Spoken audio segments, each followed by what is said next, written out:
Renungan Harian Pria Minggu, tanggal 26 Februari tahun 2023. Kristen Kisah Para Rasul 11 ayat 26. Mereka tinggal bersama-sama dengan jemaat itu 1 tahun lamanya, sambil mengajar banyak orang. Di Antiochialah murid-murid itu untuk pertama kalinya disebut Kristen. Di dalam Alkitab ada 6 kali kata Kristen itu ditulis. Dan keenam itu semuanya ada di dalam kitab Perjanjian Baru.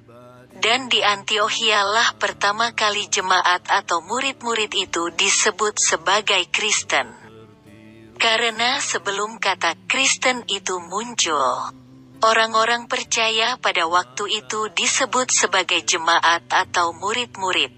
Apa yang menjadi alasan utama orang-orang Antiokhia memberi sebutan atau panggilan kepada jemaat atau murid-murid di Antiokhia sebagai Kristen? Karena mereka, murid-murid Yesus, dilihat sebagai pengikut Kristus dan mereka memperlihatkan kehidupan Kristus. Sejak saat itu dan sampai sekarang, kata Kristen sudah sangat umum dikenal di mana-mana. Kata murid Kristus dengan kata Kristen atau pengikut Kristus harusnya tidak ada perbedaannya. Dengan kata lain, orang-orang Kristen adalah murid-murid Yesus, yang artinya sebagai pengikut Kristus yang belajar hidup sebagai seorang murid sama seperti Kristus hidup.